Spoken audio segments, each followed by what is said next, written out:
Hello friends, welcome back to my channel. तो आज के इस वीडियो में मैं आपको एक्सप्लेन करने वाली हूँ 2023 में आई मूवी ट्रायल पीरियड।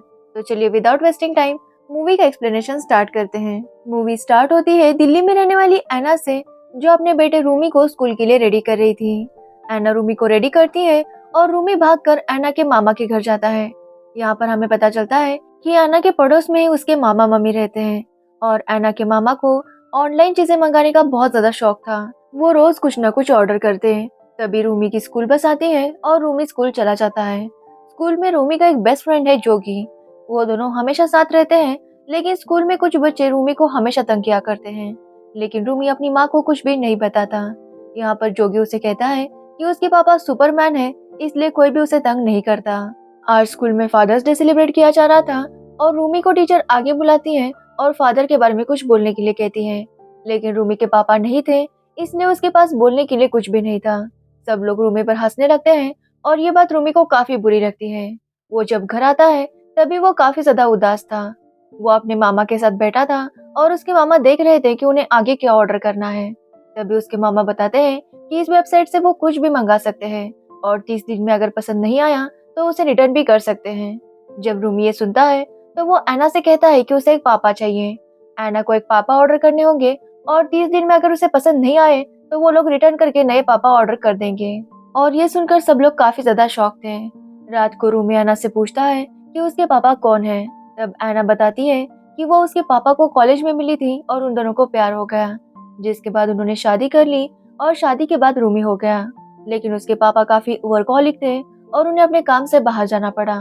और जब रूमी 2.5 महीने का था तो रूमी के पापा ने ऐना को डिवोर्स दे दिया, जिसके बाद ऐना यहाँ आकर रहने लगी। तब से वो रूमी की अकेली ही परवरिश करती है, लेकिन अब रूमी को एक पापा चाहिए थे। तो वही हम प्रजापति को देखते हैं, जो उज्जैन से दिल्ली आया था जॉब ढूंढने के लिए। प्रजापति दिल्ली आता तो है, लेकिन अभी उसे कोई जॉब मिला नहीं था। दिल्ली में प्रजापति के फूफा रहते हैं, जिनका प्लेसमेंट ऑफिस था। प्रजापति उनके ऑफिस आता है और अपने लिए काम मांगने लगता है। प्रजापति पहले हिस्ट्री टीचर था, लेकिन अब ये जॉब अवेलेबल नहीं था।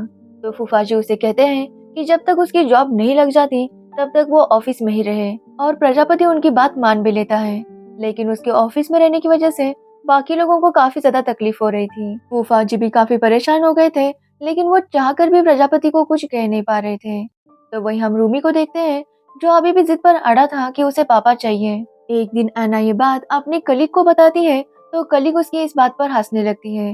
वो कहती है कि अगर उसे ट्रायल पर ले जाना है तो वो उसके बॉयफ्रेंड को भी ले जा सकती है, लेकिन उसका बॉयफ्रेंड एक नंबर का शराबी था, इसलिए ऐना उसे मना कर देती है। ऐना कहती है कि रूमी बचपन में अंगूठा काफी ज्यादा चूसता था, तब वो उसके ऊपर करेला लगा लेती थी ताकि रूमी की वो आदत बंद हो जाए। तभी रूमी को एक आइडिया आता है कि वो 30 दिनों के लिए एक पापा लेकर आएगी और अगर वो पापा काफी बुरा बिहेव करेंगे तो रूमी खुद ही उन्हें घर से बाहर निकाल देगा। जिसके बाद ऐना रूमी के लिए पापा ढूंढने लगती है, लेकिन ऐसा उसे कोई भी नहीं मिलता, क्योंकि जब भी किसी को पता चलता कि 30 दिनों के लिए ट्रायल के लिए उसे आना है, वो वहाँ से भाग जाता। जिसके बाद ऐना के मामा उसे उसी प्लेसमेंट ऑफिस लेकर जाते हैं जहाँ पर प्रजापति रहता था। वहाँ पर वो प्रजापति के फूफा जी को बता देते हैं कि उन्हें ऐना के बेटे के लिए एक पापा चाहिए। अब ये सुनने पर उनके पास ऐसा तो कोई अवेलेबल नहीं था, लेकिन वो डिसाइड करते हैं कि वो प्रजापति को ही वहाँ भेज देंगे। जिसके बाद फूफा जी प्रजापति से बात करते हैं, लेकिन वो इस सब के लिए मना कर रहा था। जिसके बाद वो उसे काफी इमोशनल कर देते हैं और उसे कहते हैं कि जब तक उसका काम नहीं होता तब तक उसे पैसे भी मिल जाएंगे और रहने के लिए ठिकाना भी मिल जाएगा। वो काफी इमोशनल करते हैं, जिसकी वजह से प्रजापति मान जाता है। वो ऐना से मिलने जाता है, जहाँ पर मामा मम्मी और ऐना मिलकर उसका इंटरव्यू लेते हैं।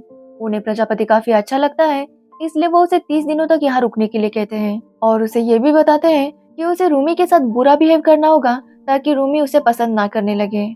और प्रजापति भी इसके लिए मान जाता है।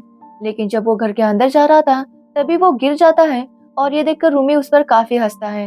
रूमी को लगता है कि प्रजापति काफी ज्यादा डरपोक है, इसलिए उसे लग रहा था कि उसके पापा काफी बोरिंग है। जिसके बाद प्रजापति उनके साथ रहने लगता है, लेकिन उसका रहने का स्टाइल और उन दोनों का स्टाइल काफी ज्यादा डिफरेंट था, जिसकी वजह से प्रजापति को काफी तकलीफ हो रही थी।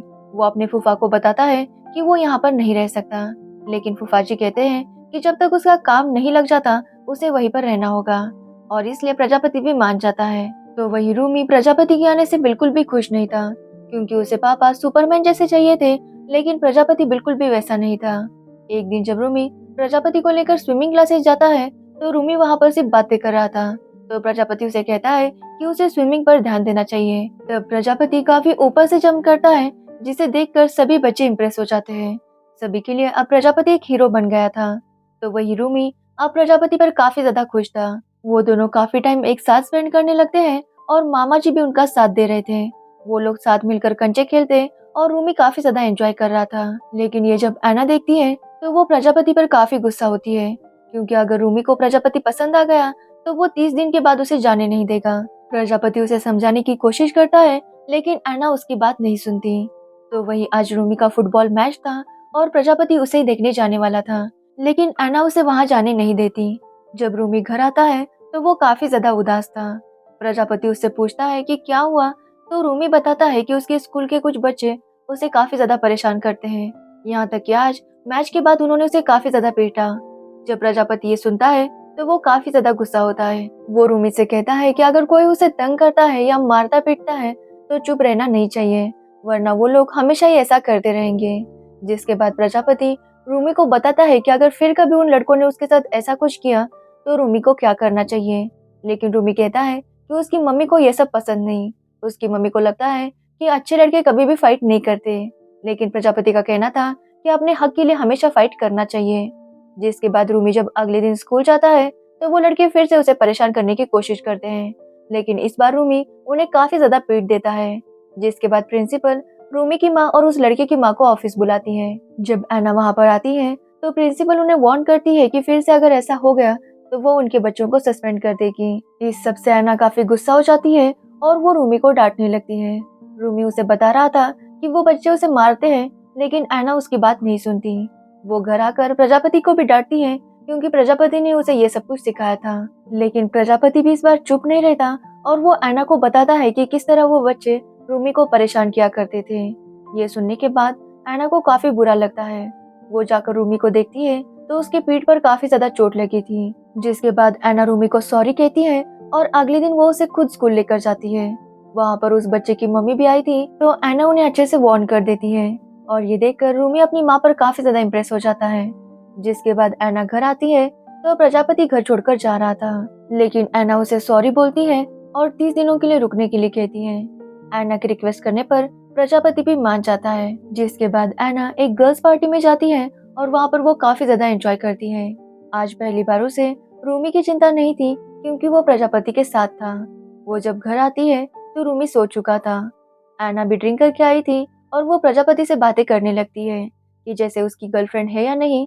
तो प्रजापति बताता है कि वो एक लड़की से प्यार करता था, लेकिन उसे बताने की उसकी कभी भी हिम्मत नहीं हुई। तब ऐना कहती है कि प्रजापति को हिम्मत करनी चाहिए, नहीं तो वो जिंदगी भर कुंवारा ही रहेगा। यहाँ पर हमें पता चलता है कि वो दोनों ही एक दूसरे को पसंद करने लगे हैं। एक दिन जब ऐना घर से बाहर थी और रूमी स्कूल गया था, तभी उसके पेरेंट्स घर पर आते हैं और उसकी मम्मी प्रजापति को देखकर काफी ज्यादा शॉक थी। उसे पहले लग रहा था कि प्रजापति एक कुक है, लेकिन जब उन्हें पता चलता है कि वो ट्रायल पर आया हुआ पापा है तो वो काफी गुस्सा हो जाती है। वो ऐना को डांटने लगती है कि इस तरह से वो अनजान आदमी को अपने साथ कैसे रख सकती है। ऐना उसे समझाने की कोशिश करती है, लेकिन उसकी माँ काफी ज्यादा गुस्सा थी। तभी वहाँ पर रूमी भी आता है और वो काफी ज्यादा खुश था, क्योंकि एनुअल डे के फंक्शन में उसका सिलेक्शन हो गया था और वो अपनी माँ और पापा दोनों के लिए पासेस लेकर आया था। रूमी बताता है कि कुछ भी हो उन्हें एनुअल डे के फंक्शन में आना ही होगा। रूमी बहुत ज्यादा खुश था और इस बात को ऐना के पापा नोटिस कर लेते हैं। वो प्रजापति से कहते हैं कि रूमी इतना खुश है, लेकिन प्रजापति के जाने के बाद पता नहीं वो किस तरह से बिहेव करेगा, और यही बात प्रजापति को भी काफी हर्ट करती है। जिसके बाद प्रजापति कैलेंडर देखता है तो उसके ट्रायल पीरियड खत्म होने में बस अब एक दिन बचा था। अगले दिन दिवाली थी और सब लोग उसके फंक्शन की तैयारी में लग गए थे। सब लोग इकट्ठा आते हैं और काफी एंजॉय करते हैं। वहाँ पर प्रजापति के फूफा भी आते हैं और प्रजापति उन्हें बताता है कि वो ऐना और रूमी को छोड़कर नहीं जा सकता। जिसके बाद उसके फूफा जी कहते हैं कि उसे ये बात ऐना को बतानी चाहिए। फंक्शन के बाद जब ऐना अकेली थी तो प्रजापति उसे प्रपोज करता है, लेकिन ऐना कहती है कि वो लोग सिर्फ दोस्त हैं और वो इसके आगे कुछ भी नहीं सोच सकती। अब ऐना भी प्रजापति को पसंद करने लगी थी, लेकिन उसके पहले डिवोर्स की वजह से वो इस रिलेशनशिप के लिए थोड़ी सी डर रही थी। जिसके बाद ऐन वहाँ से चली जाती है और सुबह जब वो प्रजापति के रूम में जाती है तो वहाँ पर प्रजापति नहीं था। वहाँ पर बस वो 30 दिन का एग्रीमेंट था, जिसे देखकर एना समझ जाती है कि प्रजापति यहाँ से जा चुका है। अब ये बात उसे काफी हर्ट करती है और रूमी भी उसे काफी ज्यादा मिस कर रहा था। एना प्रजापति को कॉल कर रही थी, लेकिन उसका नंबर भी बंद आ रहा था। तो वही प्रजापति को जॉब मिल गई थी और वो अब प्रोफेसर बन चुका था। तो वही एना और रूमी प्रजापति को काफी ज्यादा मिस कर रहे थे। एना के घर वाले भी समझ जाते हैं कि एना प्रजापति को पसंद करने लगी है। अब एनुअल डे आ जाता है, लेकिन रूमी काफी ज्यादा उदास था, क्योंकि वो चाहता था कि प्रजापति और एना दोनों उसका फंक्शन देखने आए। लेकिन वो किसी तरह से वहां जाकर परफॉर्म करने लगता है, लेकिन वो काफी दुखी था। तभी वो देखता है कि प्रजापति आ रहा है और उसे देखकर वो काफी ज्यादा खुश हो जाता है। और साथ ही एना भी प्रजापति को देखकर काफी खुश हो जाती है। अब एना भी उसे बता देती है कि वो भी उससे प्यार करती है, जिसके बाद वो तीनों खुशी खुशी अपने घर लौटते हैं और यहीं पर ये मूवी एंड हो जाती है। तो ये थी द ट्रायल पीरियड मूवी की स्टोरी। अगर आपको इस मूवी की स्टोरी और मेरा एक्सप्लेनेशन पसंद आया हो तो वीडियो को लाइक कमेंट शेयर जरूर करना और मेरे चैनल को सब्सक्राइब करना बिल्कुल मत भूलना। Thanks for watching the video.